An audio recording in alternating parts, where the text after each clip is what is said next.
ॐ भूर्भुवः स्वः तत्सवितुर्वरेण्यं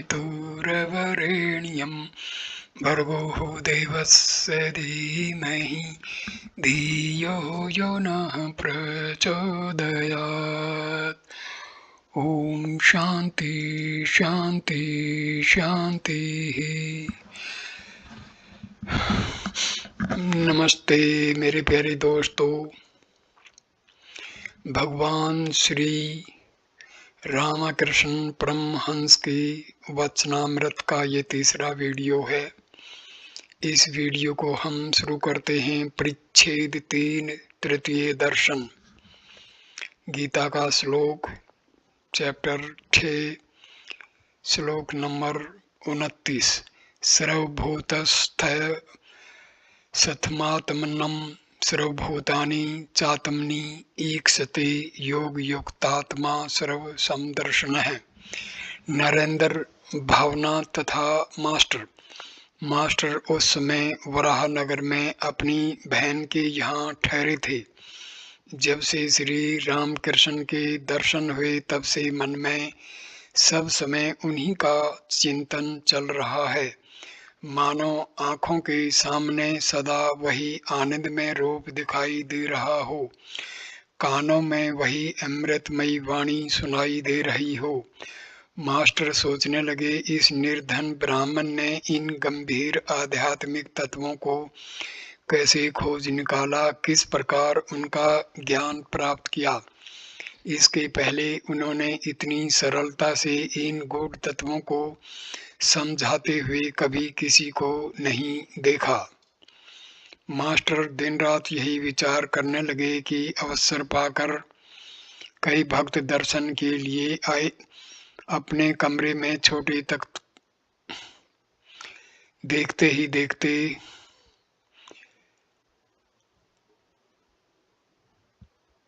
मास्टर दिन रात यही विचार करने लगे कि कब उनके पास जाऊं और उन्हें देखूं।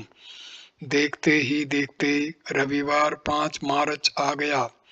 वराह नगर के नेपाल बाबू के साथ दोपहर को 3-4 बजे के लगभग वे दक्षिणेश्वर में आ पहुंचे। देखा श्री रामकृष्ण अपने कमरे में छोटे तख्त के ऊपर विराजमान हैं। कमरा भक्तों से ठसाठस भरा हुआ है। रविवार के कारण अवसर पाकर कई भक्त दर्शन के लिए आए हैं। उस समय मास्टर का किसी के साथ परिचय नहीं हुआ था। वे भीड़ में एक ओर जाकर बैठ गए। देखा श्री रामकृष्ण भक्तों के साथ प्रसन्न मुख हो वार्तालाप कर रहे हैं। एक 19 साल के लड़के की ओर देखते हुए श्री रामकृष्ण बड़े आनंद के साथ वार्तालाप कर रहे हैं। लड़के का नाम है नरेंद्र। अभी ये कॉलेज में पढ़ते हैं और साधारण ब्राह्म समाज में कभी कभी जाते हैं। इनकी आंखें पानीदार और बातें जोशीली हैं। चेहरे पर भक्ति भाव है। मास्टर को अनुमान से मालूम हुआ कि विषासक्त संसारियों की बातें चल रही हैं। ये लोग ईश्वर भक्त धर्मपरायण व्यक्तियों की निंदा किया करते हैं। फिर संसार में कितने दुर्जन व्यक्ति हैं, उनके साथ किस प्रकार बर्ताव करना चाहिए, ये सब बातें होने लगी। श्री रामकृष्ण नरेंद्र से, क्यों नरेंद्र, भला तू क्या कहेगा? संसारी मनुष्य तो न जाने क्या क्या कहते हैं, पर याद रहे कि हाथी जब जाता है तब उसके पीछे पीछे कितने ही जानवर बेतरह चिल्लाते हैं, पर हाथी लौट कर देखता तक नहीं। तेरी कोई निंदा करे तो तू क्या समझेगा? नरेंद्र, मैं तो यही समझूंगा कि कुत्ते भौंकते हैं। श्री रामकृष्ण साहस से, अरे नहीं, यहाँ तक नहीं।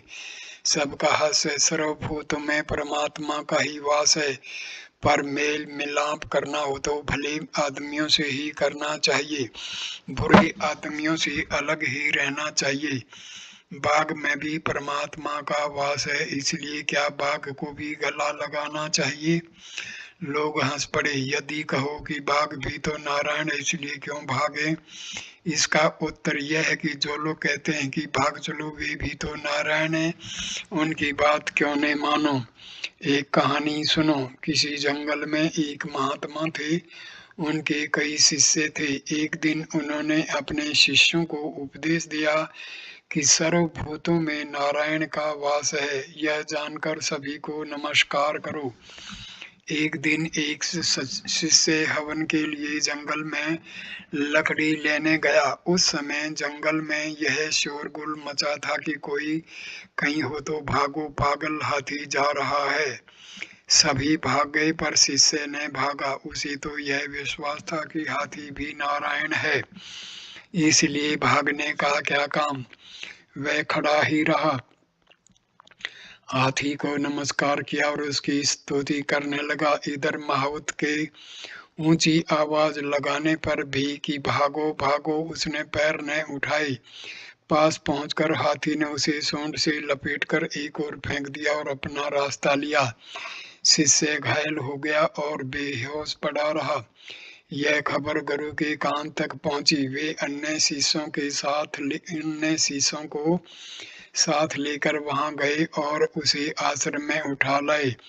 वहां उसकी दवा दारू की, तब वह होश में आया। कुछ देर बाद किसी ने उससे पूछा, हाथी को आता सुनकर तुम वहां से हट क्यों नहीं गए? उसने कहा कि गुरुजी ने तो कह तो दिया था कि जीव जंतु आदि सब में परमात्मा का ही वास है, नारायण ही सब कुछ हुए हैं, इसी से हाथी नारायण को आते देख मैं नहीं भागा। गुरुजी पास ही थे। उन्होंने कहा, बेटा हाथी नारायण आ रहे थे ठीक है, पर महावत नारायण ने तो तुम्हें मना किया था। यदि सभी नारायण है तो उस महावत की बात पर विश्वास क्यों नहीं किया? महावत नारायण की भी बात मान लेनी चाहिए थी। सब हंस पड़े। शास्त्रों में है आपो नारायण है, जल नारायण है, परंतु किसी जल से देवता की सेवा होती है और किसी से लोग मुंह हाथ धोते हैं, कपड़े धोते हैं, बर्तन मांजते हैं, किंतु वह जल न पीते हैं न ठाकुर जी की सेवा में ही लगाते हैं।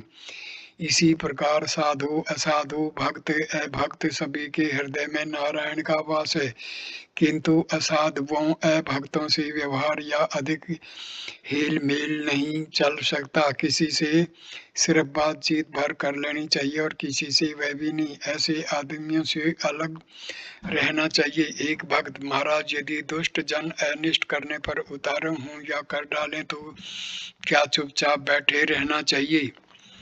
गृहस्थ तथा तमोगुण। श्री रामकृष्ण। दुष्ट जनों के बीच रहने से उनसे अपना जी बचाने के लिए कुछ तमोगुण दिखना चाहिए, परंतु कोई अनर्थ कर सकता है यह सोचकर उल्टा उसी का अनर्थ न करना चाहिए। किसी जंगल में कुछ चरवाहे गौएं चराते थे। वहां एक बड़ा विषधर सर्प रहता था। उसके डर से लोग बड़ी सावधानी से आया जाया करते थे। एक दिन एक ब्रह्मचारी जी उसी रास्ते से आ रहे थे। चरवाहे दौड़ते हुए उनके पास आए और उनसे कहा, महाराज इस रास्ते से न जाइए, यहाँ एक सर्प रहता है, बड़ा विषधर है। ब्रह्मचारी ने कहा, तो क्या हुआ बेटा, मुझे कोई डर नहीं, मैं मंत्र जानता हूँ। यह कहकर ब्रह्मचारी जी उसी ओर चले गए। डर के मारे चरवाहे उनके साथ ने गए। इधर सांप फन उठाए झपटता चला आ रहा था, परंतु पास पहुंचने के पहले ही ब्रह्मचारी जी ने मंत्र पढ़ा। सांप आकर उनके पैरों पर लौटने लगा। ब्रह्मचारी ने कहा, तू भला हिंसा क्यों करता है? ले मैं तुझे मंत्र देता हूँ, इस मंत्र को जपेगा तो ईश्वर पर भक्ति होगी, तुझे ईश्वर के दर्शन होंगे, फिर यह हिंसावर्ती न रह जाएगी।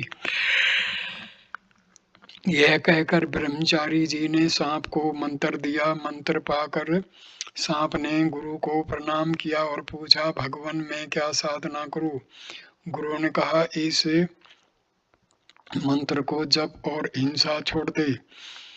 इस मंत्र को जप और हिंसा छोड़ दे। चलते इसमें ब्रह्मचारी जी फिर आने का वचन दे गए। इस प्रकार कुछ दिन बीत गए। चरवाहों ने देखा कि सांप अब काटता नहीं, ढेला मारने पर भी गुस्सा नहीं होता, केंचुए की तरह हो गया है। एक दिन चरवाहों ने उसके पास जाकर पूंछ पकड़कर उसे घुमाया और वहीं पटक दिया। सांप के मुंह से खून बहने लगा। वह बेहोश पड़ा रहा, हिल डुल तक नहीं सकता था। चरवाहों ने सोचा कि सांप मर गया और यह सोचकर वहां से वे चले गए। जब बहुत रात बीती तब जब सांप होश में आया और धीरे धीरे अपने बिल के भीतर गया। देह चूर चूर हो गई थी, हिलने तक की शक्ति नहीं रह गई थी। बहुत दिनों के बाद जब चोट कुछ अच्छी हुई तब भोजन की खोज में बाहर निकला। जब से मारा गया तब से सिर्फ रात को ही बाहर निकलता था, हिंसा करता ही न था, सिर्फ घास फूस फल फूल खाकर रह जाता था। साल भर बाद ब्रह्मचारी जी फिर आए। आते ही सांप की खोज करने लगे। चरवाहों ने कहा वह तो मर गया है, पर ब्रह्मचारी को इस बात पर विश्वास न आया। वे जानते थे कि जो मंत्र वे दे गए वह जब तक न सिद्ध होगा तब तक उसकी देह छूट नहीं सकती। ढूंढते हुए उसी ओर वे अपने दिए हुए नाम से सांप को पुकारने लगे। बिल से गुरुदेव की आवाज सुनकर सांप निकल आया और बड़े भक्ति भाव से प्रणाम किया। ब्रह्मचारी जी ने पूछा क्यों, कैसा है? उसने कहा जी अच्छा हूँ। ब्रह्मचारी जी तो तू इतना पतला दुबला क्यों हो गया है? सांप ने कहा महाराज जब से आप आज्ञा दे गए तब से मैं हिंसा नहीं करता, फल फूल घास पात खाकर पेट भर लेता हूँ, इसलिए शायद दुबला हो गया हूँ। सतोगुण बढ़ जाने के कारण किसी पर वह क्रोध नहीं कर सकता था, इसी से मार की बात भी वह भूल गया था। ब्रह्मचारी जी ने कहा सिर्फ ने खाने से ही किसी की यह दशा नहीं होती, कोई दूसरा कारण अवश्य होगा। तू अच्छी तरह सोच। तो सांप को चरवाहों की मार याद आ गई। उसने कहा हाँ महाराज अब याद आई, चरवाहों ने एक दिन मुझे पटक पटक कर मारा था। उन अज्ञानियों को तो मेरे मन की अवस्था मालूम थी नहीं, वे क्या जाने कि मैंने हिंसा करना छोड़ दिया है। ब्रह्मचारी जी बोले राम राम, तू ऐसा मूर्ख है, अपनी रक्षा करना भी तो नहीं जानता। मैंने तो तुझे काटने ही को मना किया था, पर फुफकारने से तुझे कब रोका था? फुफकार मारकर उन्हें भय क्यों नहीं दिखाया? इस तरह दुष्टों के पास फुफकार मारना चाहिए, भय दिखाना चाहिए, जिससे कि वे अनिष्ट न कर बैठे, पर उनमें विष न डालना चाहिए, उनका अनिष्ट न करना चाहिए। भिन्न भिन्न स्वभाव क्या सब आदमी बराबर हैं? श्री रामकृष्ण परमात्मा की सृष्टि में नाना प्रकार के जीव जंतु और पेड़ पौधे हैं। पशुओं में अच्छे हैं और बुरे भी, उनमें बाघ जैसा हिंसर प्राणी भी है। पेड़ों में अमृत जैसे फल लगे हैं ऐसे भी पेड़ हैं, और विष जैसे फल हों ऐसे भी हैं। इसी प्रकार मनुष्यों में भी भले बुरे और साधु असाधु हैं, उनमें संसारी जीव भी हैं और भक्त भी। जीव चार प्रकार के होते हैं, बद्ध, मुमुक्षु, मुक्त और नित्य। नारद आदि नित्य जीव हैं। ऐसे जीव औरों के हित के लिए उन्हें शिक्षा देने के लिए संसार में रहते हैं। बद्ध जीव विषय में फंसा रहता है, वह ईश्वर को भूल जाता है, भगवत चिंतन वह कभी नहीं करता। मुमुक्षु जीव वह है जो मुक्ति की इच्छा रखता है। मुमुक्षुओं में से कोई कोई मुक्त हो जाते हैं, कोई कोई नहीं हो सकते। मुक्त जीव संसार के कामिनी कांचन में नहीं फंसते, जैसे साधु महात्मा, इनके मन में विषय बुद्धि नहीं रहती। वे सदा ईश्वर के ही पाद पद्यों की चिंता करते हैं। जब जाल तालाब में फेंका जाता है तब दो चार होशियार मछलियां होती हैं, वे जाल में नहीं आती। यह नित्य जीव की ही उपमा है, किंतु अनेक मछलियां जाल में फंस जाती हैं। इनमें से कुछ निकल भागने की भी चेष्टा करती हैं। यह मुमुक्षुओं की उपमा है, परंतु सब मछलियां नहीं भाग सकती, केवल दो चार उछल उछल कर जाल से बाहर हो जाती हैं। तब मछुआ कहता है अरे एक बड़ी मछली बह गई, किंतु जो जाल में पड़ी हैं उनमें से अधिकांश मछलियां निकल नहीं सकती। वे भागने की चेष्टा भी नहीं करती, जाल को मुंह में फांसकर मिट्टी के नीचे सिर घुसेड़ कर चुपचाप पड़ी रहती हैं और सोचती हैं अब कोई भय की बात नहीं है, बड़ी आनंद में है। पर वे नहीं जानती कि मछुआ घसीट कर उन्हें ले जाएगा। यह बद्ध जीवों की उपमा है। संसारी मनुष्य बद्ध जीव बद्ध जीव संसार के कामनी कांचन में फंसे हैं, उनके हाथ पैर बंधे हैं, किंतु फिर भी वे सोचते हैं कि संसार में कामिनी कांचन में ही सुख है और यहाँ हम निर्भय हैं। वे नहीं जानते इन्हीं में उनकी मृत्यु होगी। बद्ध जीव जब मरता है तब उसकी स्त्री कहती है, तुम तो चले पर मेरे लिए क्या कर गए। माया भी ऐसी ही होती है कि बद्ध जीव पड़ा तो है मृत्यु शैया पर चिराग में ज्यादा बत्ती जलती हुई देखकर कहता है, तेल बहुत जल रहा है, बत्ती कम करो। बद्ध जीव ईश्वर का स्मरण नहीं करता। यदि अवकाश मिला तो या तो गप करता है या फालतू काम करता है। पूछने पर कहता है, क्या करूं, चुपचाप बैठ नहीं सकता, इससे घेरा बांध रहा हूं। कभी ताशी खेलकर समय काटता है। सब संतप्त होकर सुन रहे हैं। गीता के 10वें पाठ का 3रा श्लोक। यो माम जम नादि चेवेत्ति लोक महेश्वरम असंबूढ़ स मृत्युषु सर्व पापई प्रमुच्यते। उपाय विश्वास। एक भक्त, महाराज इस प्रकार के सांसारिक जीवों के लिए क्या कोई उपाय है? श्री राम कृष्ण, उपाय अवश्य है। कभी कभी साधुओं का आसन करना चाहिए और कभी कभी निर्जन स्थान में ईश्वर का स्मरण और विचार, परमात्मा से भक्ति और विश्वास की प्रार्थना करनी चाहिए। विश्वास हुआ कि सफलता मिली, विश्वास से बढ़कर और कुछ नहीं। केदार के प्रति विश्वास में कितना बल है यह तो तुमने सुना है ने। पुराणों में लिखा है कि रामचंद्र जी को, जो साक्षात पूर्ण ब्रह्म नारायण है, लंका जाने के लिए सेतु बांधना पड़ा था, परंतु हनुमान राम नाम के विश्वासी से कूद कूद कर समुद्र के पार चले गए। उन्होंने सेतु की परवाह नहीं की। सब हंसते हैं। किसी को समुद्र के पार जाना था। विभीषण ने एक पत्ते पर राम नाम लिखकर उसके कपड़े के खूंटे में बांधकर कहा कि तुम अब कोई भय नहीं, विश्वास करके पानी के ऊपर से चले जाओ, किंतु यदि तुम्हें अविश्वास हुआ तो तुम डूब जाओगे। वह मनुष्य बड़े मजे से समुद्र के ऊपर से चला जा रहा था। उसी समय उसकी यह इच्छा हुई कि गांठ को खोलकर देखो तो इसमें क्या बंधा है। गांठ खोलकर उसने देखा तो एक पत्ते पर राम नाम लिखा था। जो ही उसने सोचा कि अरे, इससे तो सिर्फ राम नाम लिखा है, अविश्वास हुआ कि वह डूब गया। जिसका ईश्वर पर विश्वास है वह यदि महापातक करे तो, गो ब्राह्मण स्त्री हत्या भी करे तो भी इस विश्वास के बल से वह बड़े बड़े पापों से मुक्त हो सकता है। वह यदि कहे कि ऐसा काम कभी न करूंगा तो उसे फिर किसी बात का भय नहीं। यह कहकर श्री राम कृष्ण ने इस मर्म का बंगला गीत गाया। दुर्गा दुर्गा अगर जपूं में, जब मेरे निकलेंगे प्राण, देखूं कैसे नहीं तारती, कैसे हो करुणा की खान। गो ब्राह्मण की हत्या करके करके भी मदिरा का पान, जरा नहीं परवाह पापों की, लूंगा निश्चय पद निर्वाण। नरेंद्र होमा पक्षी। नरेंद्र की बात चली। श्री राम कृष्ण भक्तों से कहने लगे, इस लड़के को यहाँ एक प्रकार देखते हो, चुलबुला लड़का जब माँ बाप के पास बैठता है तब चुपचाप बैठा रहता है, चांदनी पर खेलता है तब उसकी और ही मूर्ति हो जाती है। ये लड़के नित्य सिद्ध हैं, ये संसार में नहीं बंधते। थोड़ी ही उम्र में इनका चैतन्य होता है और ये ईश्वर की ओर लग जाते हैं। ये संसार में जीवों को शिक्षा देने के लिए आते हैं। संसार की कोई भी वस्तु जैसे कि कामनी कांचन में ये कभी नहीं पड़ते।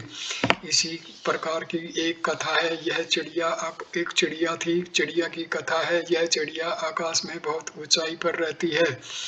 ये अंडा देता है और अंडा गिरने लगता है, परंतु इतने ऊंचे से वह जब गिरता है, फूट जाता है, तब बच्चा गिरने लगता है। गिरते गिरते उसकी आंखें खुलती और पंख निकल आते हैं। आंखें खुलने से जब वह बच्चा देखता है कि मैं गिर रहा हूँ और जमीन पर गिर कर चूर चूर हो जाऊंगा, तब वह एकदम अपनी माँ की ओर फिर ऊंचे चढ़ जाता है।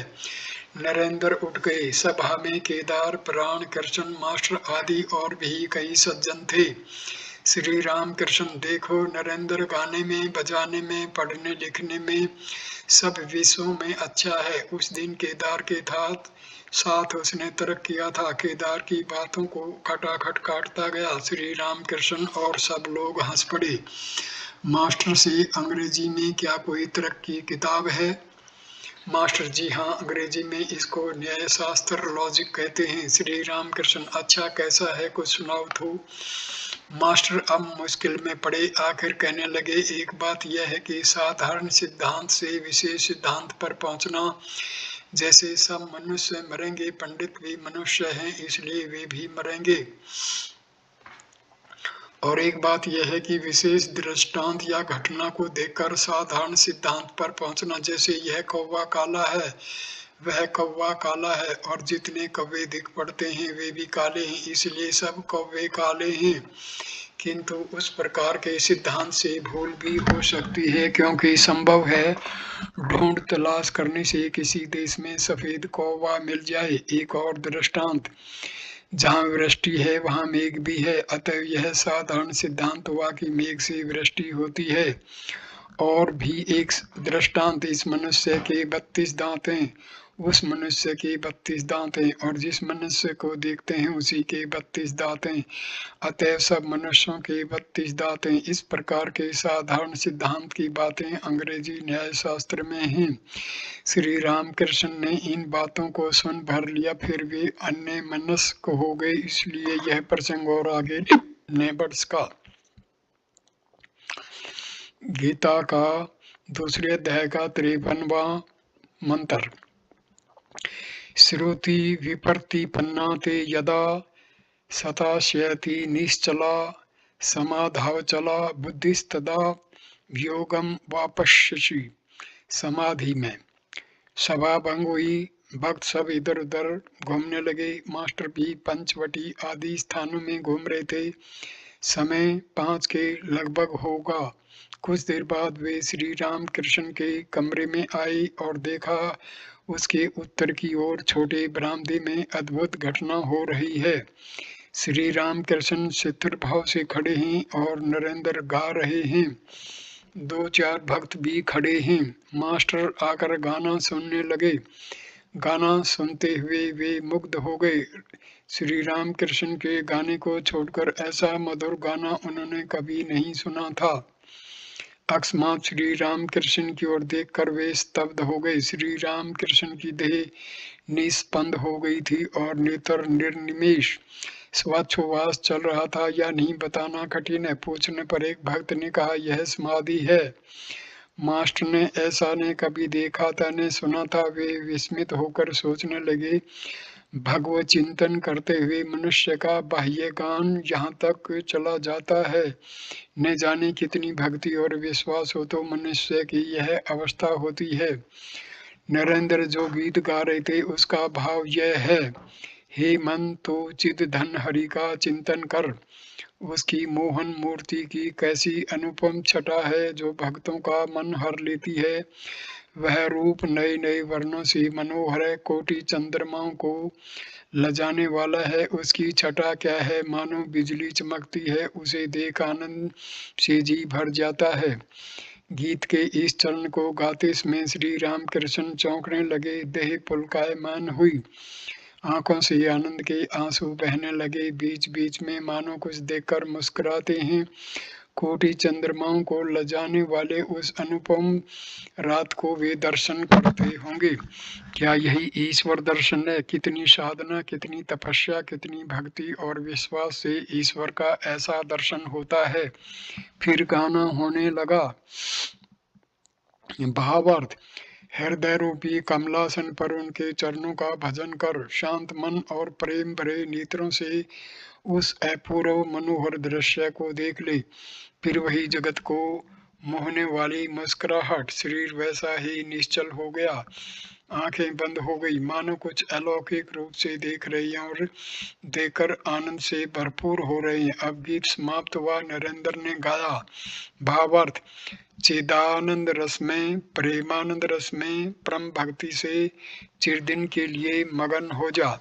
समाधि और प्रेमानंद की इस अद्भुत छवि को हृदय में रखते हुए मास्टर घर लौटने लगे। बीच बीच में दिल को मतवाला करने वाला वह मधुर गीत याद आता रहा।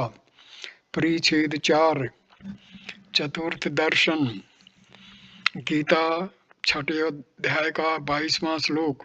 यम लब्ध्वा चा परम लाभम मन्यते न अधिकम ततः यस्मिन् स्थितो न दुखेन गरुणापि विचाल्यते। नरेंद्र भावनाथ आदि के संग आनंद। उसके दूसरे दिन 6 मार्च को भी छुट्टी थी। दिन के 3 बजे मास्टर फिर आए। श्री रामकृष्ण अपने कमरे में बैठे हैं। फर्श पर चटाई बिछी है। नरेंद्र भावनाथ तथा और भी 2-1 लोग बैठे हैं। सभी अभी लड़के हैं। उम्र 19-20 के लगभग होगी। प्रफुल्ल मुख श्री रामकृष्ण तख्त पर बैठे हुए लड़कों से आनंद वार्तालाप कर रहे हैं। मास्टर को कमरे में घुसते देख श्री रामकृष्ण ने हंसते हुए कहा, यह देखो फिर आया। सब हंसने लगे। मास्टर ने भूमिष्ठ हो प्रणाम किया, आसन ग्रहण किया।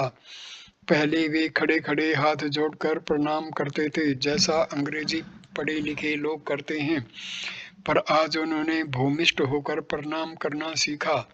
श्री रामकृष्ण नरेंद्र आदि भक्तों से कहने लगे, देखो एक मोर को किसी ने 4 बजे अफीम खिला दी।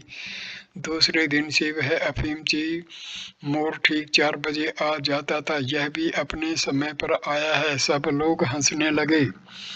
मास्टर सोचने लगे, ये ठीक तो कहता है, घर जाता हूँ पर मन दिन रात यही पड़ा रहता है। कब जाऊं, कब उन्हें देखूं, इस विचार में रहता हूँ। यहाँ मानो कोई खींच ले आता है। इच्छा होने पर भी दूसरी जगह जा नहीं पाता, यहीं आना पड़ता है। इधर श्री रामकृष्ण लड़कों से हंसी मजाक करने लगे। मालूम होता था कि वे सब मानो एक ही उम्र के हैं। हंसी की लहरें उठने लगी, मानो आनंद की हाट होने लगी। मास्टर यह अद्भुत चरित्र देखते हुए सोचते हैं कि पिछले दिन क्या इन्हीं को समाधि और अपूर्व प्रेमानंद में मगन देखा था। क्या ये वही मनुष्य हैं जो आज प्राकृत मनुष्य जैसा व्यवहार कर रहे हैं? क्या इन्हीं ने मुझे पहले दिन उपदेश देते हुए धिक्कारा था?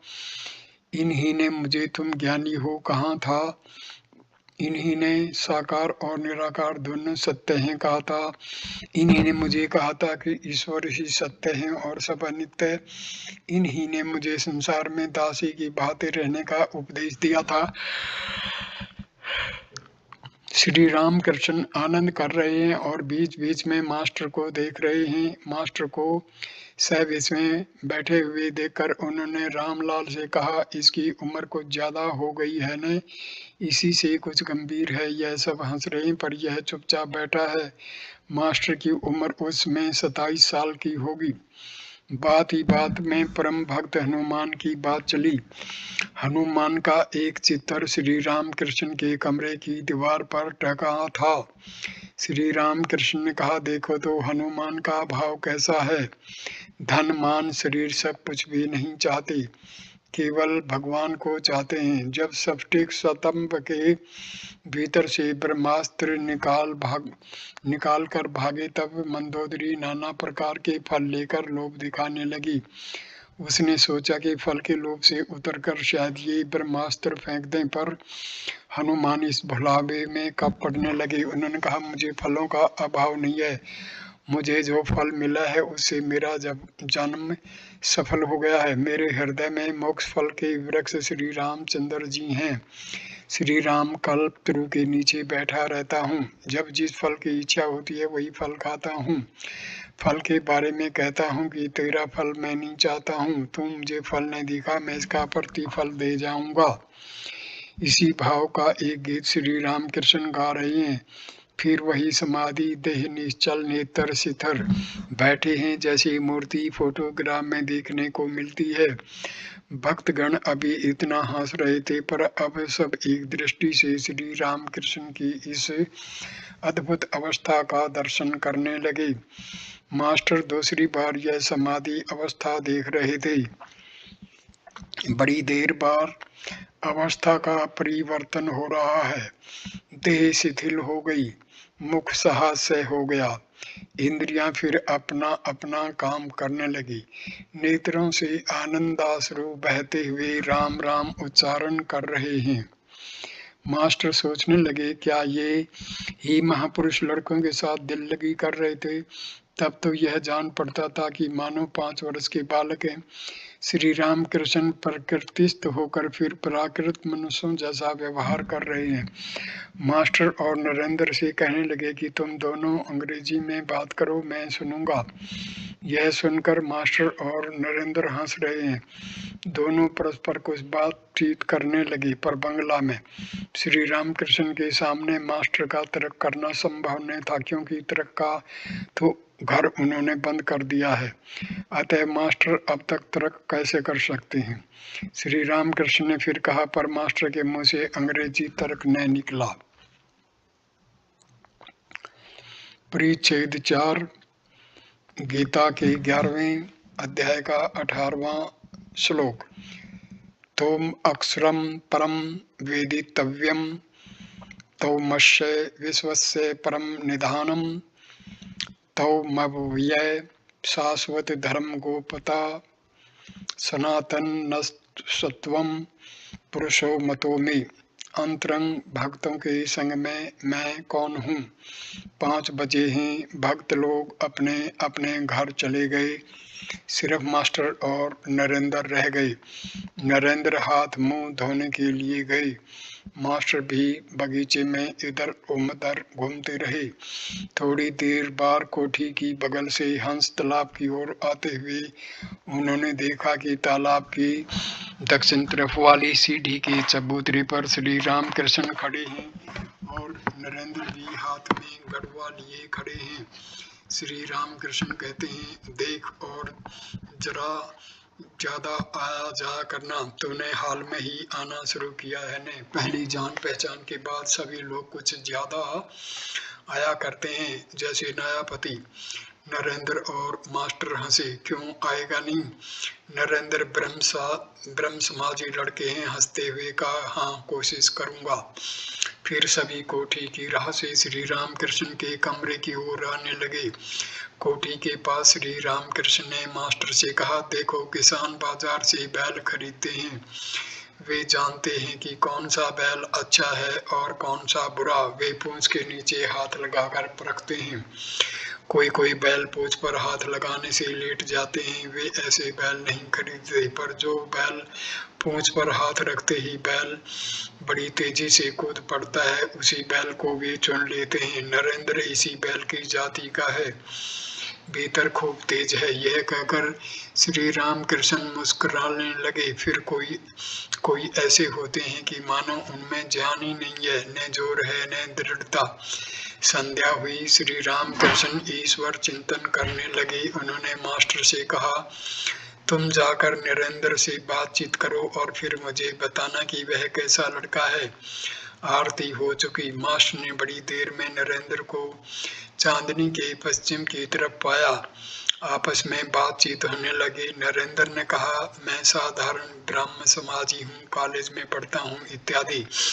रात हो गई, अब मास्टर घर जाएंगे, पर जाने को जी नहीं चाहता, इसलिए नरेंद्र से विदा होकर वे फिर श्री रामकृष्ण को ढूंढने लगे। उनका गीत सुनकर मास्टर मुग्ध हो गए। जी चाहता है कि फिर उनके श्रीमुख से गीत सुने। ढूंढते हुए देखा कि काली माता के मंदिर के सामने जो नाट्य मंडप है, उसी में श्री रामकृष्ण अकेले टहल रहे हैं। मंदिर में मूर्ति के दोनों तरफ दीपक जल रहे थे। विस्तृत नाट्य मंडल में एक लालटेन जल रही थी। रोशनी धीमी थी, प्रकाश और अंधेरे का मिश्रण सा दिख पड़ता था। मास्टर श्री रामकृष्ण का गीत सुनकर मुग्ध हो गए, जैसे सांप मंत्र मुग्ध हो जाता है। अब बड़े संकोच से उन्होंने श्री राम कृष्ण देव से पूछा, क्या आज फिर गाना होगा? श्री राम कृष्ण ने जरा सोचकर कहा, नहीं, आज अभिनय होगा। यह कहते ही मानो उन्होंने फिर याद आई और उन्होंने कहा, हाँ, एक काम करना, मैं कलकत्ते में बलराम के घर जाऊंगा, तुम भी आना, वहाँ गाना होगा। मास्टर, आपकी जैसी आज्ञा। श्री रामकृष्ण, तुम जानते हो बलराम बसु को? मास्टर जी, नहीं। श्री रामकृष्ण, बलराम बसु भोजपाड़ा में उनका घर है। मास्टर जी, मैं पूछ लूंगा। श्री रामकृष्ण मास्टर के साथ टहलते हुए, अच्छा, तुमसे एक बात पूछता हूँ, मुझे तुम क्या समझते हो? मास्टर चुप रहे। श्री रामकृष्ण ने फिर से पूछा, तुम्हें क्या मालूम होता है मुझे कितने आने ज्ञान हुआ है? मास्टर, आने की बात तो मैं नहीं जानता, पर ऐसा ज्ञान या प्रेम, भक्ति या विश्वास या वैराग्य या उदार भाव मैंने और कहीं कभी नहीं देखा। श्री रामकृष्ण हंसने लगे। इस बातचीत के बाद मास्टर प्रणाम करके विदा हुए। फाटक जाकर फिर कुछ याद आया। उल्टे पांव लौटकर फिर श्री रामकृष्ण देव के पास नाट्य मंडप में हाजिर हुए। उस धीमी रोशनी में श्री रामकृष्ण अकेले टहल रहे थे, निसंग, जैसे सिंह वन में अकेला अपनी मौज मस्ती में फिरता रहता है, आत्माराम और किसी की अपेक्षा नहीं। विस्मित होकर मास्टर उन महापुरुष को देखने लगे। श्री रामकृष्ण मास्टर से, क्यों जी, फिर क्यों लेटे? मास्टर जी, वे अमीर आदमी होंगे, शायद मुझे भीतर न जाने दें, इसलिए सोच रहा हूँ कि वहां न जाऊंगा, यही आकर आपसे मिलूंगा। श्री रामकृष्ण, नहीं जी, तुम मेरा नाम लेना, कहना कि मैं उनके पास जाऊंगा, बस कोई भी तुम्हें मेरे पास ले आएगा, जैसी आपकी आज्ञा, कहकर मास्टर ने फिर प्रणाम किया और वहां से विदा हुए। परिच्छेद 5। परिच्छेद 5। बलराम के मकान पर श्री रामकृष्ण तथा प्रेमानंद में नृत्य। रात के 8-9 बजे का समय होगा। होली के 7 दिन बाद राम, मनोमोहन, राखाल, नृत्य गोपाल आदि भक्तगण श्री रामकृष्ण को घेर कर खड़े हैं। सभी लोग हरि नाम का संकीर्तन करते करते तन्मय हो गए हैं। कुछ भक्तों की भावा अवस्था हुई है। भावा अवस्था में नृत्य गोपाल का वक्ष स्थल लाल हो गया है। सबके बैठने पर मास्टर ने श्री रामकृष्ण को प्रणाम किया। श्री रामकृष्ण ने देखा राखाल सोए हैं, भाव मगन, बाह्य ज्ञान विहीन। वे उनकी छाती पर हाथ रखकर कह रहे हैं, शांत हो, शांत हो। राखाल की यह दूसरी भावा अवस्था थी। वे कलकत्ते में अपने पिता के साथ रहते हैं, बीच बीच में श्री रामकृष्ण का दर्शन करने आ जाते हैं। इसके पूर्व उन्होंने श्यामपुकुर में विद्यासागर महाशय के स्कूल में कुछ दिन अध्ययन किया था। श्री रामकृष्ण ने मास्टर से दक्षिणेश्वर में कहा था, मैं कलकत्ते में बलराम के घर जाऊंगा, तुम भी आना, इसीलिए वे उनके दर्शन करने आए हैं। फाल्गुन कृष्णा सप्तमी, शनिवार 11 मार्च 1882 ईस्वी। श्रीयुत बलराम श्री रामकृष्ण को निमंत्रण देकर लाए हैं। अब भक्तगण बरामदे में बैठे प्रसाद पा रहे हैं। दासवत बलराम खड़े हैं। देखने से समझा नहीं जाता कि वे इस मकान के मालिक हैं। अब भक्तगण बरामदे में बैठे मास्टर श्री रामकृष्ण के पास कुछ दिनों से आने लगे हैं। उनका अभी तक भक्तों के साथ परिचय नहीं हुआ है। केवल दक्षिणेश्वर में नरेंद्र के साथ परिचय हुआ था। सर्वधर्म समन्वय। कुछ दिनों बाद श्री रामकृष्ण दक्षिणेश्वर में शिव मंदिर की सीढ़ी पर भावावेष्ट होकर बैठे हैं। दिन के 4-5 बजे का समय होगा। मास्टर भी बैठे हैं, पास ही बैठे हैं। थोड़ी देर पहले श्री रामकृष्ण उनके कमरे के फर्श पर जो बिस्तर बिछाया गया है उस पर विश्राम कर रहे थे। अभी उनकी सेवा के लिए सदैव उनके पास कोई नहीं रहता था। हृदय के चले जाने की बात से उनको कष्ट हो रहा है। कलकत्ते से मास्टर के आने पर वे उनके साथ बात करते करते श्री राधाकांत के मंदिर के सामने वाले शिव मंदिर की सीढ़ी पर आकर बैठे। मंदिर देखते ही वे एकाएक भावाविष्ट हो गए। वे जगन माता के साथ बातचीत कर रहे हैं, कह रहे हैं, माँ सभी कहते हैं मेरी घड़ी ठीक ठीक चल रही है। ईसाई, हिंदू, मुसलमान सभी कहते हैं मेरा धर्म ठीक है, परंतु माँ किसी की भी तो घड़ी ठीक नहीं चल रही। तुम्हें ठीक ठीक कौन समझ सकेगा, परंतु व्याकुल होकर पुकारने पर, तुम्हारी कृपा होने पर सभी पथों से तुम्हारे पास पहुंचा जा सकता है। माँ, ईसाई लोग गिरजाघरों में तुम्हें कैसे पुकारते हैं, एक बार दिखा देना। परंतु माँ, भीतर जाने पर लोग क्या कहेंगे, यदि कुछ गड़बड़ हो जाए तो फिर लोग काली मंदिर में, यदि न जाने तो फिर गिरजाघर के दरवाजे के पास से दिखा देना। भक्तों के साथ भजनानंद में प्रेम की सुरा। एक दूसरे दिन श्री रामकृष्ण अपने कमरे में छोटी खाट पर बैठे हैं। आनंदमयी मूर्ति है। सहस्य वदन श्रीयुत काली कृष्ण के साथ मास्टर आ पहुंचे। काली कृष्ण जानते न थे कि उनके मित्रों ने कहाँ ला रहे हैं। मित्र ने कहा था, कलार की दुकान पर जाओगे तो मेरे साथ आओ, वहां पर एक मटकी शराब है। मास्टर ने अपने मित्र से जो कुछ कहा था, प्रणाम करने के बाद श्री राम कृष्ण को सब कह सुना। वे सभी हंसने लगे। वे बोले, भजनानंद ब्रह्मानंद, ये आनंद ही सुरा है, प्रेम की सुरा। मानव जीवन का उद्देश्य है ईश्वर से प्रेम, ईश्वर से प्यार करना। भक्त ही सार है, ज्ञान विचार करके ईश्वर को जानना बहुत ही कठिन है। यह कहकर श्री रामकृष्ण गाना गाने लगे, जिसका आशय इस प्रकार है। कौन जाने काली कैसी है, षड दर्शन उन्हें देख नहीं सकते। इच्छा मई वे अपनी इच्छा के अनुसार घट घट में विराजमान है। यह विराट ब्रह्मांड रूपी भांड जो काली के उदर में है, उसे कैसे समझते हो, कैसा समझते हो।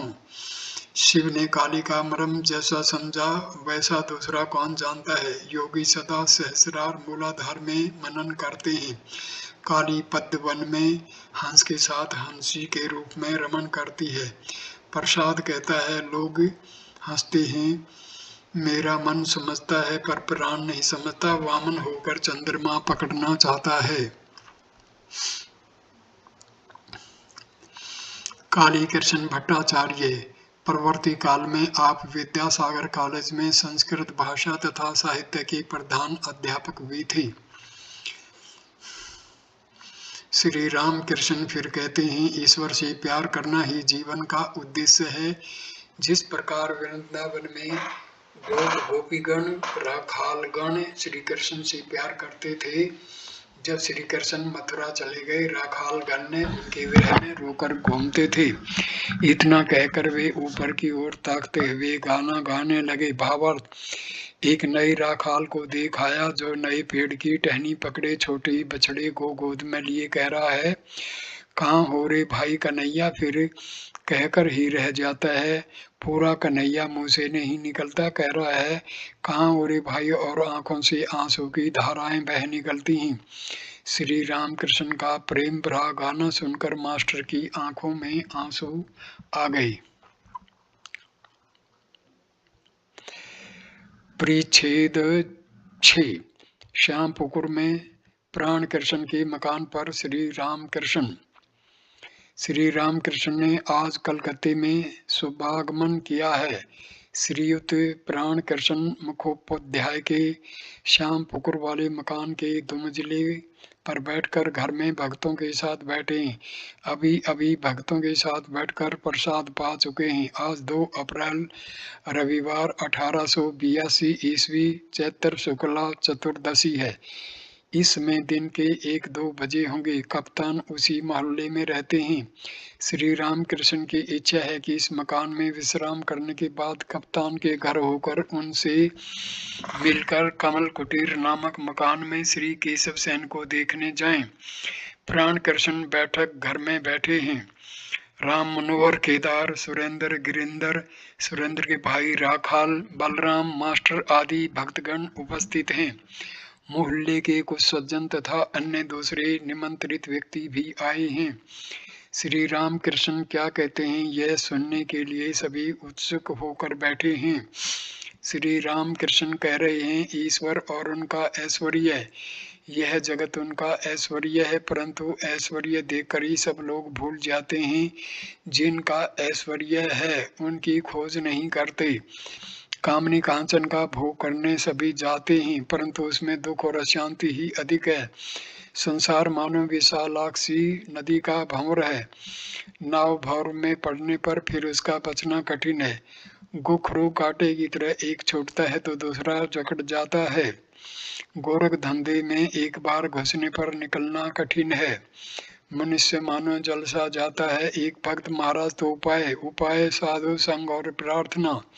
श्री राम कृष्ण, उपाय साधु संग और प्रार्थना। वैद्य के पास गए बिना रोग ठीक नहीं होता। साधु संग एक ही दिन करने से कुछ नहीं होता, सदा ही आवश्यक है, रोग लगा ही है। फिर वैद्य के पास बिना रहे नाड़ी ज्ञान नहीं होता, साथ साथ घूमना पड़ता है, तब समझ में आता है कि कौन कफ की नाड़ी है और कौन पित्त की नाड़ी। भक्त, साधु संग से क्या उपकार होता है? श्री राम कृष्ण, ईश्वर पर अनुराग होता है, उनसे प्रेम होता है, व्याकुलता ने आने से कुछ भी नहीं होता। साधु संग करते करते ईश्वर के लिए प्राण व्याकुल होता है। जिस प्रकार घर में कोई अस्वस्थ होने पर मन सदा ही चिंतित रहता है और यदि किसी की नौकरी छूट जाती है तो वह जिस प्रकार ऑफिस में घूमता रहता है, व्याकुल होता रहता है, उसी प्रकार यदि किसी ऑफिस में उसे जवाब मिलता है कि कोई काम नहीं तो फिर दूसरे दिन आकर पूछता है, क्या आज कोई जगह खाली हुई? एक और उपाय है, व्याकुल होकर प्रार्थना करना। ईश्वर अपने ही उनसे कहना पड़ता है, तुम कैसे हो, दर्शन दो। दर्शन देना ही होगा। तुमने मुझे पैदा क्यों किया? सिखों ने कहा था ईश्वर दया में है। मैंने उनसे कहा था दया में क्यों कहूँ, उन्होंने हमें पैदा किया है। यदि वे ऐसा करें जिससे हमारा मंगल हो तो इसमें आश्चर्य क्या है? माँ बच्चों का पालन करेंगे ही, इसमें फिर दया की बात क्या है? यह तो करना ही होगा, इसीलिए उन पर जबरदस्ती करके उनसे प्रार्थना स्वीकार करानी होगी। वे हमारी माँ और हमारे बाप जो हैं। लड़का यदि खाना पीना छोड़ दे तो माँ बाप उसके बालिग होने के 3 वर्ष पहले ही उसका हिस्सा उसे दे देते हैं। फिर जब लड़का पैसा मांगना और बार बार कहता है, माँ तेरे पैरों पड़ता हूँ, मुझे 2 पैसे दो, तो माँ हैरान होकर उसकी व्याकुलता देखकर पैसा फेंक ही देती है। साधु संग करने पर एक और उपकार होता है, सत्य और असत का विचार। सत्य नित्य पदार्थ अर्थात ईश्वर, असत्य अर्थात अनित्य। असत पथ पर मन जाते ही विचार करना पड़ता है। हाथी जब दूसरे के केले के पेड़ को खाने के लिए सूंड बढ़ाता है तो उसी समय महावत उसे अंकुश मारता है। पड़ोसी, महाराज पाप बुद्धि क्यों होती है? श्री राम कृष्ण, उनके जगत में सभी प्रकार हैं। साधु लोग भी उन्होंने बनाए, दुष्ट लोगों को भी उन्होंने ही बनाया है। सद्बुद्धि भी वे देते हैं और असद्बुद्धि भी। पाप की जिम्मेदारी और कर्म फल। पड़ोसी, तो क्या पाप करने पर हमारी कोई जिम्मेदारी नहीं है? श्री राम कृष्ण, ईश्वर का नियम है कि पाप करने पर उसका फल भोगना पड़ेगा। मिर्च खाने पर क्या तीखाने लगेगा? सेजो बाबू ने अपनी जवानी में बहुत कुछ किया था, इसलिए मरते समय उन्होंने अनेक प्रकार के रोग हुए।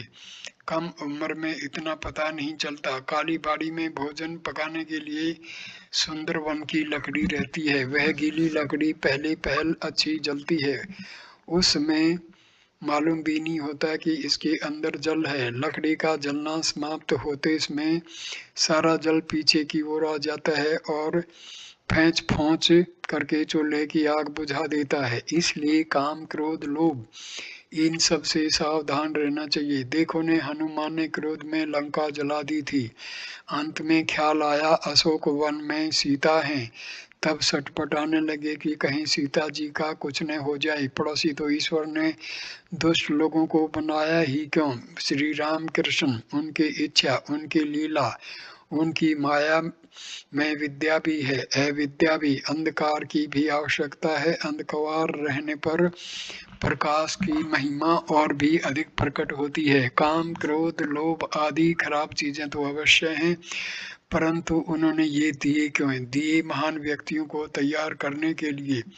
मनुष्य इंद्रियों पर विजय प्राप्त करने से महान होता है। जीत इंद्रिय क्या नहीं कर सकता, उनकी कृपा से उसे ईश्वर प्राप्ति तक हो सकती है। फिर दूसरी ओर देखो, काम से उनकी सृष्टि की लीला चल रही है। दुष्ट लोगों को भी आवश्यकता है। एक गांव के लोग बहुत उद्दंड हो गए थे। उस समय वहां गोलोक चौधरी को भेज दिया गया। उसके नाम से लोग कांपने लगे, इतना कठोर शासन था उसका। अतएव अच्छे बुरे सभी तरह के लोग चाहिए। सीता जी बोली, राम, अयोध्या में यदि सभी सुंदर महल होते तो कैसा अच्छा होता। मैं देख रही हूँ अनेक मकान टूट गए हैं, कुछ पुराने हो गए। श्री राम बोले, सीता, यदि सभी मकान सुंदर हों तो मिस्त्री लोग क्या करेंगे? सभी हंस पड़े। ईश्वर ने सभी प्रकार के पदार्थ बनाए हैं, अच्छे पेड़, विषैले पेड़ और वृक्ष के पौधे भी। जानवरों में भले बुरे सभी हैं, बाघ, शेर, सांप सभी हैं। संसार में भी ईश्वर प्राप्ति होती है, सभी की मुक्ति होगी। पड़ोसी, महाराज, संसार में रहकर क्या भगवान को प्राप्त किया जा सकता है? श्री राम कृष्ण, अवश्य किया जा सकता है, परंतु जैसा कहा, साधु संग और सदा प्रार्थना करनी पड़ती है। उनके पास रोना चाहिए। मन का सभी मैल धुल जाने पर उनका दर्शन होता है। मन मानो मिट्टी से लिपटी हुई एक लोहे की सुई है। ईश्वर है चुंबक, मिट्टी रहते चुंबक के साथ संयोग नहीं होता। रोते रोते सुई की मिट्टी धुल जाती है। सुई की मिट्टी अर्थात काम, क्रोध, लोभ, पाप, बुद्धि, विषय बुद्धि आदि। मिट्टी धुल जाने पर सुई को चुंबक खींच लेगा, अर्थात ईश्वर दर्शन होगा। चित्त शुद्धि होने पर ही उनकी प्राप्ति होती है। जबर चढ़ा है, ईश्वर मानो भून रहा है, शरीर मानो भून रहा है, इसमें कुनन से क्या काम होगा? संसार में ईश्वर लाभ होगा क्यों नहीं? वही साधु संग, रो रो कर प्रार्थना, बीच बीच में निर्जन वास, चारों ओर कटघरा लगाए बिना रास्ते के पौधों को गाय बकरियां खा जाती हैं। पड़ोसी, तो फिर जो लोग संसार में हैं उनकी भी मुक्ति होगी। श्री राम कृष्ण, सभी की मुक्ति होगी, परंतु गुरु के उपदेश के अनुसार चलना पड़ता है। टेढ़े रास्ते से जाने पर फिर सीधे रास्ते पर आने में कष्ट होगा। मुक्ति बहुत देर में होती है, शायद इस जन्म में न भी हो, फिर संभव है अनेक जन्मों के पश्चात हो। जनक आदि ने संसार में भी कर्म किया था, ईश्वर को सिर पर रखकर काम करते थे। नाचने वाली जिस प्रकार सिर पर बर्तन रखकर नाचती है और पश्चिम की औरतों को नहीं देखा, सिर पर जल का घड़ा लेकर हंस हंस कर बातें करती हुई जाती हैं। पड़ोसी, आपने गुरुपदेश के बारे में बताया, पर गुरु कैसे प्राप्त करें? श्री राम कृष्ण, हर एक गुरु नहीं हो सकता। कीमती सहतीर पानी में स्वयं भी बहता हुआ चला जाता है और अनेक जीव जंतु भी उस पर चढ़कर जा सकते हैं, पर मामूली लकड़ी पर चढ़ने से लकड़ी भी डूब जाती है और जो चढ़ता है वह भी डूब जाता है। इसलिए ईश्वर युग युग में लोग शिक्षा के लिए गुरु रूप में स्वयं अवतीर्ण होते हैं। सच्चिदानंद ही गुरु है। ज्ञान किसे कहते हैं और मैं कौन हूँ? ईश्वर ही करता है और सब अकर्ता, इसी का नाम ज्ञान है। मैं अकर्ता उनके हाथ का यंत्र हूँ, इसलिए मैं कहता हूँ, माँ तुम यंत्री हो, मैं यंत्र हूँ। तुम घर वाली हो, मैं घर हूँ, मैं गाड़ी हूँ। तुम इंजीनियर हो, जैसा चलाती हो वैसा चलता हूँ, जैसा कराती हो वैसा करता हूँ, जैसा बुलवाती हो वैसा बोलता हूँ। ना अहम ना अहम, तू है। कमल कुटीर में श्री रामकृष्ण और श्री केशव सेन। श्री रामकृष्ण कप्तान के घर होकर श्रीयुत केशव सेन के कमल कुटीर नामक मकान पर आए हैं। साथ ही हैं राम, मनोमोहन, सुरेंद्र मास्टर आदि अनेक भक्त लोग। सब दुमंजले के हाल में बैठे हैं। श्री प्रताप मजूमदार, श्री त्रैलोक आदि ब्राह्मण भक्त भी उपस्थित हैं। श्री रामकृष्ण केशव को बहुत प्यार करते हैं। जिन दिनों बेल घर के बगीचे बगीचे में वे शिष्यों के साथ साधन भजन कर रहे थे, तब अर्थात 1875 ईस्वी के माघोत्सव के बाद कुछ दिनों के अंदर ही एक दिन श्री रामकृष्ण ने बगीचे में जाकर उनके साथ साक्षात्कार किया था। साथ ही साथ उनका भांजा हृदयराम बेलघर के इस बगीचे में उन्होंने केशव से कहा था, तुम्हारी दुम जड़ गई है, अर्थात तुम सब कुछ छोड़कर संसार के बाहर भी रह सकते हो और फिर संसार में भी रह सकते हो। जिस प्रकार मेंढक के बच्चे की दुम झड़ जाने पर वह पानी में भी रह सकता है और फिर जमीन में भी। इसके बाद दक्षिणेश्वर में, कमल कुटीर में, ब्राह्म समाज आदि स्थानों में अनेक बार श्री रामकृष्ण ने वार्तालाप के सिलसिले में उन्होंने उपदेश दिया था। अनेक पंथों से तथा अनेक धर्मों द्वारा ईश्वर प्राप्ति हो सकती है। बीच बीच में निर्जन में साधन भजन करके भक्ति लाभ करते हुए संसार में रहा जा सकता है। जनक आदि ब्रह्म ज्ञान प्राप्त करके संसार में रहे थे। व्याकुल होकर उन्हें पुकारना पड़ता है, तब वे दर्शन देते हैं। तुम लोग जो कुछ करते हो निराकार का साधन वह बहुत अच्छा है। ब्रह्म ज्ञान होने पर ठीक अनुभव करोगे कि ईश्वर सत्य है और सब अनित्य है, ब्रह्म सत्य है, जगत मिथ्या है। सनातन हिंदू धर्म में साकार निराकार दोनों ही माने गए हैं। अनेक भावों से ईश्वर की पूजा होती है। शांत दास्य सख्य वात्सल्य मधुर शहनाई बजाते इसमें एक आदमी केवल पौ पौ ही बजाता है, परंतु उसके बाजे में 7 छेद रहते हैं और दूसरा व्यक्ति जिसकी बाजे में 7 छेद वह अनेक राग रागनियां बजाता है। तुम लोग साकार को नहीं मानते, इसमें कोई हानि नहीं। निराकार में निष्ठा रहने से भी हो सकता है, परंतु साकारवादियों के केवल प्रेम के आकर्षण को लेना, माँ कहकर उन्हें पुकारने से भक्ति प्रेम और भी बढ़ जाएगा। कभी दास्य, कभी सख्य, कभी वात्सल्य, कभी मधुर भाव। कोई कामना नहीं है, उन्हें प्यार करता हूँ, यह बहुत अच्छा भाव है। इसका नाम है अहेतुक भक्ति।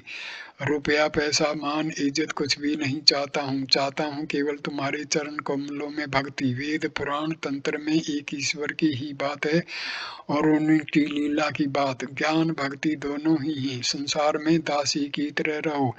दासी सब काम करती है पर उसका मन रहता है अपने घर में। मालिक के बच्चों को पालती पोसती है, कहती है मेरा हरि मेरा राम, परंतु खूब जानती है लड़का उसका नहीं है। तुम लोग जो निर्जन में साधना करते हो यह बहुत अच्छा है, उनकी कृपा होगी।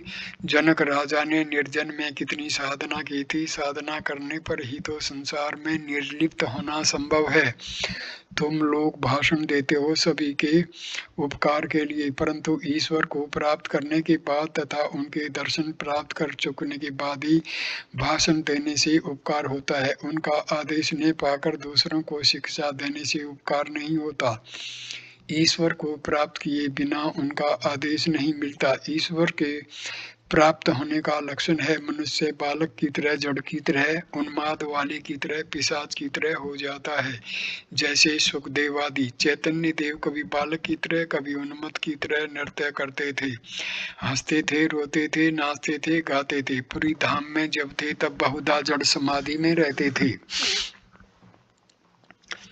श्री केशव की हिंदू धर्म पर उत्तरोत्तर अधिक श्रद्धा। इस प्रकार अनेक स्थानों में श्री रामकृष्ण ने वार्तालाप के सिलसिले में श्री केशव चंद्र सेन को अनेक प्रकार के उपदेश दिए थे। बेलघर के बगीचे में प्रथम दर्शन के बाद केशव चंद्र ने 28 मार्च 1875 ईस्वी के रविवार वाले मिरर समाचार पत्र में लिखा था, हमने थोड़े दिन हुए दक्षिणेश्वर के परमहंस रामकृष्ण का बेलघर के बगीचे में दर्शन किया है। उनकी गंभीरता, अंतर्दृष्टि, बाल स्वभाव देखकर हम मुग्ध हुए हैं।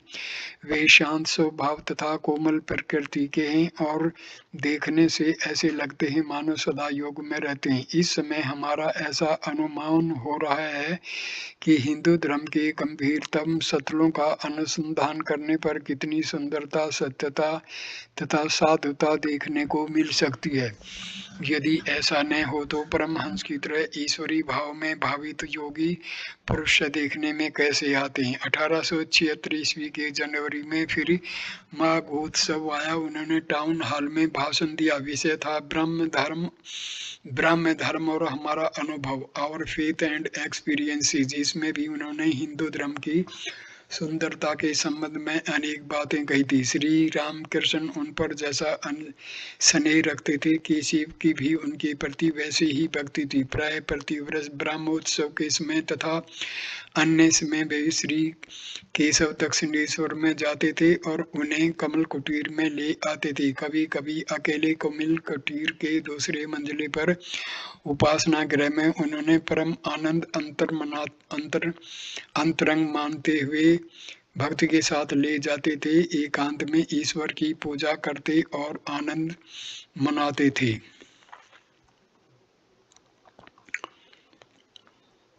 We met not long ago Paramhansa of Dakshineshwar and were charmed by the depth, penetration and simplicity of his spirit.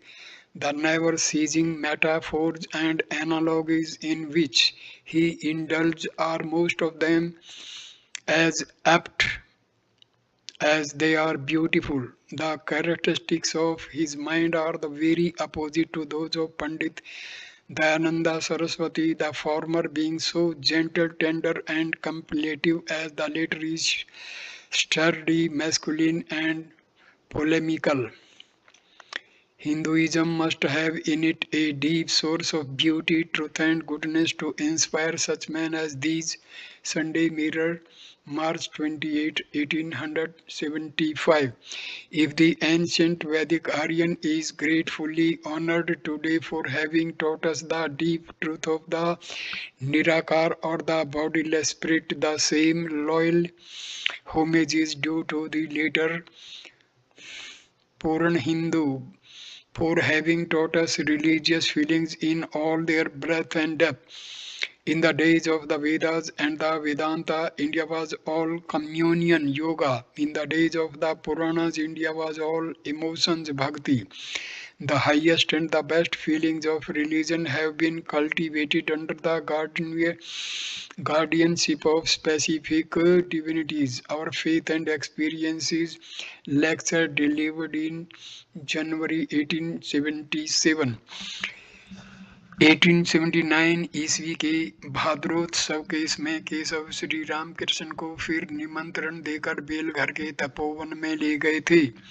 15 सितंबर सोमवार और फिर 21 सितंबर को कमल कुटीर के उत्सव में सम्मिलित होने के लिए ले गए। इस समय श्री रामकृष्ण के समाधिस्थ होने पर ब्राह्म भक्तों के साथ उनका फोटो लिया गया। श्री रामकृष्ण खड़े खड़े समाधिस्थ थे। हृदय उन्हें पकड़कर खड़ा था। 22 अक्टूबर को महाअष्टमी नवमी के दिन केशव ने दक्षिणेश्वर में जाकर उनका दर्शन किया। 29 अक्टूबर 1879 बुधवार को शरद पूर्णिमा के दिन 1 बजे के इसमें केशव फिर भक्तों के साथ दक्षिणेश्वर में श्री रामकृष्ण का दर्शन करने गए थे।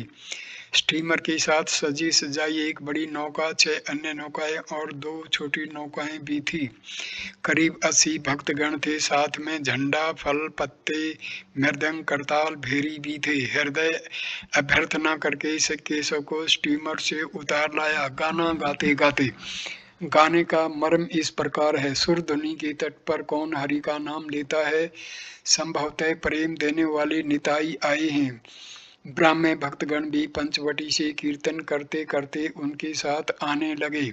सच्चिदानंद विग्रह रूपानंद घन उनके बीच में थे। श्री रामकृष्ण बीच बीच में समाधि मगन हो रहे थे। इस दिन संध्या के बाद गंगा जी के घाट पर पूर्ण चंद्र के प्रकाश में केशव ने उपासना की थी। उपासना के बाद श्री रामकृष्ण कहने लगे, तुम सब बोलो, ब्रह्म आत्मा भगवान, ब्रह्म माया जीव जगत, भागवत भगत भगवान। केशव आदि ब्राह्मण भक्तगण उस चंद्र किरण में भागीरथी के तट पर 100 वर्षीय श्री रामकृष्ण के साथ साथ उन सब मंत्रों का भक्ति के साथ उच्चारण करने लगे। श्री रामकृष्ण फिर जब बोले, बोलो गुरु कृष्ण वैष्णव, तो केशव ने आनंद से हंसते हंसते कहा, महाराज इस समय इतनी दूर नहीं, यदि हम गुरु कृष्ण वैष्णव कहें तो लोग हमें कट्टरपंथी कहेंगे। श्री राम कृष्ण भी हंसने लगे और बोले, अच्छा तुम ब्राह्मण लोग जहाँ तक कह सको उतना ही कहो। कुछ दिनों बाद 13 नवंबर 1879 ईस्वी को श्री काली पूजा के बाद राम मनमोहन और गोपाल मित्र ने दक्षिणेश्वर में श्री रामकृष्ण का प्रथम दर्शन किया। 1880 ईस्वी में एक दिन ग्रीष्म काल में राम और मनमोहन कमल कुटीर में केशव के साथ साक्षात करने आए थे। उनकी यह जानने की प्रबल इच्छा हुई कि केशव बाबू की श्री रामकृष्ण के संबंध में क्या राय है। उन्होंने केशव बाबू से जब यह प्रश्न किया तो उन्होंने उत्तर दिया, दक्षिणेश्वर के परमहंस साधारण व्यक्ति नहीं है। इस समय पृथ्वी में इतना भारी महान विद्वान दूसरा कोई व्यक्ति कोई दूसरा नहीं है। वे इतने सुंदर इतने असाधारण व्यक्ति हैं कि उन्हें बड़ी सावधानी के साथ रखना चाहिए। देखभाल न करने पर उनका शरीर अधिक दिन टिक नहीं सकेगा। इस प्रकार के सुंदर मूल्यवान वस्तु को कांच की अलमारी में रखना चाहिए। इसके कुछ दिनों बाद 1881 ईस्वी के माघोत्सव के समय पर जनवरी के महीने में श्री रामकृष्ण का दर्शन करने के लिए दक्षिणेश्वर में गए थे। उस समय वहां पर राम मनमोहन जयगोपाल सेन आदि अनेक व्यक्ति उपस्थित थे। 15 जुलाई 1881 ईस्वी को केशव फिर श्री रामकृष्ण को दक्षिणेश्वर से स्टीमर ले गए। 1881 ईस्वी के नवंबर मास में मनमोहन के मकान पर जिसमें श्री रामकृष्ण का शुभागमन तथा उत्सव हुआ था, उसमें भी आमंत्रित होकर केशव उत्सव में सम्मिलित हुए थे। श्री त्रिलोक आदि ने भजन गाया था। 1881 ईस्वी के दिसंबर मास में श्री रामकृष्ण आमंत्रित होकर राजेंद्र मित्र के मकान पर गए थे। श्री केशव भी गए। यह मकान ठनठनिया के बेचू चटर्जी स्ट्रीट में है। राजेंद्र थे राम तथा मनमोहन के मौसा राम मनमोहन ब्राह्मण भक्त राजमोहन तथा राजेंद्र ने केशव को समाचार देकर निमंत्रित किया था। केशव को जिस समय समाचार दिया गया उसमें वे भाई अघोरनाथ की शोक में अशोच अवस्था में थे। प्रचारक भाई अघोर ने 8 दिसंबर बृहस्पतिवार को लखनऊ शहर में देह त्याग किया था। सभी ने अनुमान किया कि केशव न आ सकेंगे। समाचार पाकर केशव बोले, यह कैसे, परमहंस वहां से आएंगे और मैं न जाऊं? अवश्य जाऊंगा, अशौच में हूं इसलिए मैं अलग स्थान पर बैठ कर खाऊंगा। मनमोहन की माता परम भक्तमती श्यामा सुंदरी देवी ने श्री रामकृष्ण को भोजन परोसा था। राम भोजन के समीप पास खड़े थे। जिस दिन राजेंद्र के घर पर श्री रामकृष्ण ने शुभागमन किया उस दिन तीसरी पहर सुरेंद्र ने उन्हें चीनी बाजार में ले जाकर उनका फोटो उतरवाया था। श्री रामकृष्ण खड़े खड़े समाधि मगन थे। उत्सव के दिन महेंद्र गोस्वामी ने भागवत की कथा की। जनवरी 1882 ईस्वी माघोत्सव के उपलक्ष्य में सिमोलिया ब्रह्म समाज के उत्सव में ज्ञान चौधरी के मकान पर श्री रामकृष्ण और केशव आमंत्रित होकर उपस्थित थे। आंगन में कीर्तन हुआ। इसी स्थान में श्री रामकृष्ण ने पहले नरेंद्र का गाना सुना और उन्हें दक्षिणेश्वर आने के लिए कहा। 23 फरवरी 1882 ईस्वी में बृहस्पतिवार को केशव ने दक्षिणेश्वर में भक्तों के साथ श्री रामकृष्ण का फिर से दर्शन किया। उनके साथ थे अमेरिकन पादरी जोसेफ कुक तथा कुमारी पिगाट।